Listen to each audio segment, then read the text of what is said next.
Друзі, вітаю всіх на моєму каналі партнерських новин та міжнародної аналітики. Сьогодні хотів би поговорити з вами про дипломатію. Але таку, яка стала вже не театром, а черговим фронтом, дипломатичним, який відкрили росіяни. І цей процес дипломатичний, який так вони полюбляють, він став вже таким реально другим фронтом, фронтом підступним, що існує паралельно з фронтом на землі, з бойовими діями, та дає можливість додатково виграти час і ресурси та тиснути на нас з вами.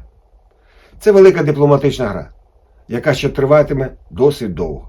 І гра ця ведеться Москвою досить активно. Слово це означає не тільки темп чи швидкість, а й саму суть цього процесу, в основі якого лежать спроби росіян, так би мовити, зацікавити американський бізнес долею у своїх активах по всьому світу. Правда, все ще заморожених. Більш детальніше про це все я розповім у сьогоднішньому моєму відео. Ставте лайки та підписуйтесь на мій канал партнерських новин і міжнародної аналітики. Всі чекали на черговий раунд перемовин цими вихідними. Але вся дискусія та хід подій йшли в принципі до того, що перемовин не буде. Було багато невизначеності, не тільки щодо часу та місця, а й щодо формату та складу делегацій, не говорячи вже про їх тематику. І так, з місцем та часом ніби визначилися. Це буде 4-5 лютого в Абу-Дабі, в Об'єднаних Арабських Еміратах. Це будуть тристоронні зустрічі.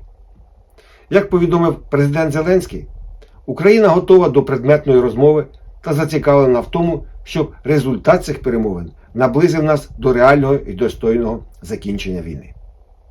Чому час перемовин перенесли? Тут декілька є підходів. Я хочу сказати вам 3 точки зору, які розганяють росіяни, приблизно наш підхід та точку зору, яку відстоюють, можливо, американці. І так, росіяни активно розганяють ідею про те, що ми з вами знаходимося в тупіковому стані та виступаємо за продовження конфлікту, який вигідний нашим українським елітам. Вони дають мало інформації про двосторонні перемовини. Ця інформація, за їх словами, вона закрита. І, по суті, нічого не кажуть. Хоча суті великої майже й немає. Ми ніби з вами затягуємо час та переносимо терміни через потребу узгодити пропозиції та проблемні питання з Європейським Союзом.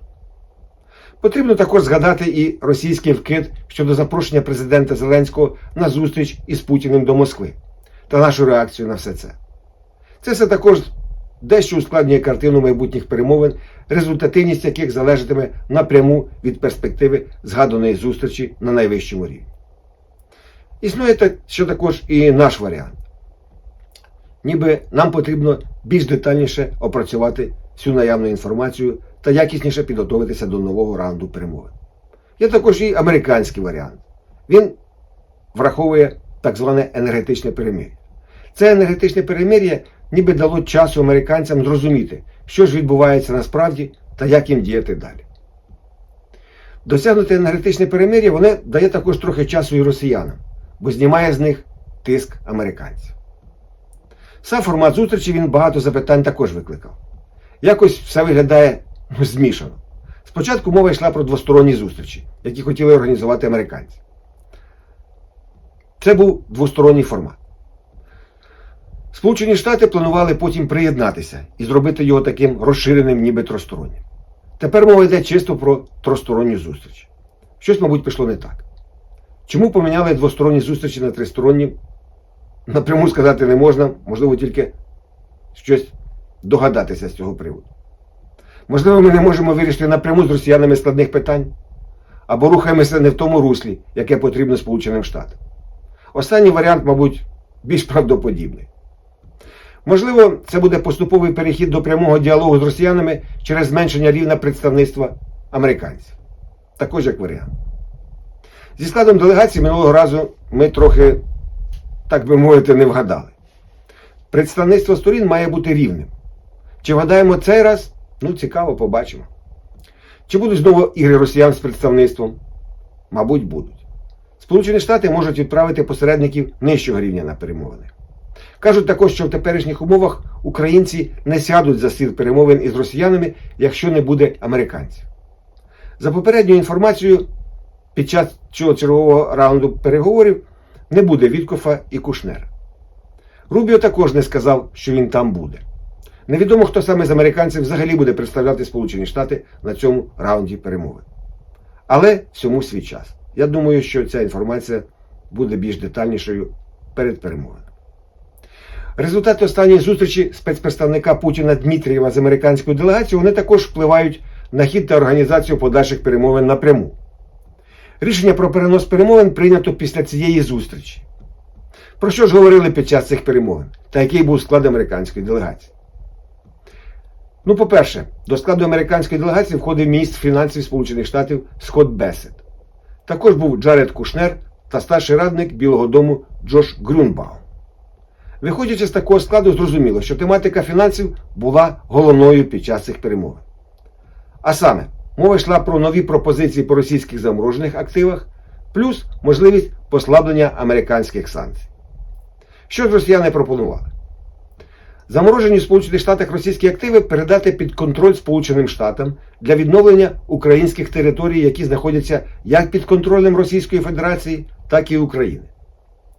Енергетичне перемир'я, воно розглядалося окремим треком. Росіяни заявляли про те, що готові продовжити його до 3 лютого, а можливо й далі, якщо переговори будуть успішні. Пропонували вони також всі російські активи по всьому світу, це в Європі, в Канаді, в Японії, передати під юрисдикцію Сполучених Штатів. Хотіла Москва також і відновити економічне співробітництво. Але Сполучені Штати до закінчення бойових дій навряд чи будуть відновлювати будь-яке економічне співробітництво з росіянами. Поки що це виглядає так. Послаблення своїх санкцій з успіхом на переговорах американці також не хочуть пов'язувати напряму. Таким чином росіяни намагаються просувати свої ідеї потихеньку, вперто, але настирно. Вони імітують активність, посилаючись на успіхи по другорядних питаннях. Хочуть зацікавити американців своїми активами. Основна ідея, яка звучить в російських устах, це те, що ми, українці, виступаємо проти, а вони йдуть вперед і причому конструктивно наближають мирні перемовини. Тепер декілька слів про ще одного члена американської делегації, який був під час згаданих перемовин. Це Джош Грюнбаум, комісар Федеральної служби закупок. Він також є старшим радником Ради миру Трампа. До державної служби він зробив досить успішну кар'єру в приватному секторі. Займався інвестиціями. Спеціалізувався також на складних корпоративних процесах. Це реструктуризації, злиття і поглинання компаній. Він має юридичну освіту. Є членом колегії адвокатів штату Нью-Йорк. Правда, він не є кадровим дипломатом, але досить часто залучається до неофіційних контактів з росіянами. Так, восени минулого року він вже брав участь у зустрічі Віткофа з Дмитрієвим. Тепер він вже переходить на більш офіційний рівень. Участь його в перемовинах пов'язана, мабуть, з пошуком коштів для фінансування Ради миру. Про фінанси також цікаво згадати у розрізі діяльності Організації Об'єднаних Націй, заміну якій у вигляді Ради миру готує Трамп. Тому в ООН американці економлять. Зараз ООН опинилася у критичному фінансовому становищі і може вичерпати свої ресурси вже до липня цього року, як повідомляють міжнародні джерела. І в першу чергу це стосується внесків Сполучених Штатів, які є одним із найбільших контрибуторів бюджету ООН. Тобто, на наших з вами очах відбувається таке перетягування ковдри з ООН на Раду миру. Це все логічні наслідки політики Білого дому у рамках так званої доктрини Донро, про яку я вже говорив, де немає місця багатостороннім міжнародним інституціям. Вертаємося далі до перемовин. Перемовини вони будуть тристоронні в Об'єднаних Арабських Еміратах. Але за посередництва Об'єднаних Арабських Еміратів, не Сполучених Штатів. Сполучені Штати виступають як одна із сторін перемовин. Сам факт посередництва від Об'єднаних Арабських Еміратів, він також досить цікавий та важливий момент у визначенні взагалі всього процесу перебігу чергового раунду перемовин. Посередництво під проводом Об'єднаних Арабських Еміратів, воно завжди оповите високим рівнем секретності, таємності.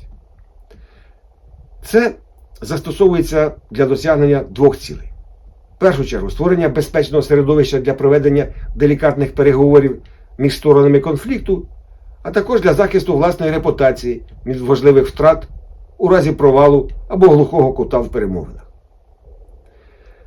Емірати вони багато зробили для обміну полоненими. Вони підтримували діалог через закриті канали комунікації, передавали повідомлення та пропозиції між сторонами конфлікту. Публічних свідчень про зустрічі представників Росії та України на території Об'єднаних Арабських Еміратів досить мало. Але середня ланка там завжди зустрічається. Без афішування. Також цікавий момент, чи мають Об'єднані Арабські Емірати когось на місцях, хто контролює виконання домовленостей, посередником у вирішенні яких вони виступають. Це також потрібно враховувати. І ця інформація також не афішується. Додатково, доцільно також звернути увагу і на ситуацію навколо Ірану, яка безпосередньо впливає на хід перемовин та стосунки Сполучених Штатів із самими Об'єднаними Арабськими Еміратами. Отакі загальні передумови нового раунду перемовин. Чи буде він успішним, поки не зрозуміло. Але ентузіазму сторін зараз великого не видно. Не дивлячись на все, нам потрібно враховувати згадану активність та креативність росіян у їх стосунках зі Сполученими Штатами, де вони намагаються будь-якими шляхами зацікавити американські бізнес-еліти своїми пропозиціями, які ніби відповідають загальній канві мирного плану, але не вирішують головних проблем, від яких залежатиме наша з вами подальша доля. Будь-який успіх перемовин демонструватиметься росіянами як черговий привід для вибивання зі Сполучених Штатів поступок для себе. Таким чином, перемовини вже перетворилися на окремий фронт, дипломатичний. Вони йдуть самі по собі, а бойові дії самі по собі, паралельно. Мови про їх припинення поки що не йде. І росіяни хочуть використати цю нову реальність з двома фронтами – дипломатичним та на полі бою – на свою користь по максимуму. Дякую за увагу. Мирного нам з вами неба та світла і тепла в оселях. До нових зустрічей на моєму каналі.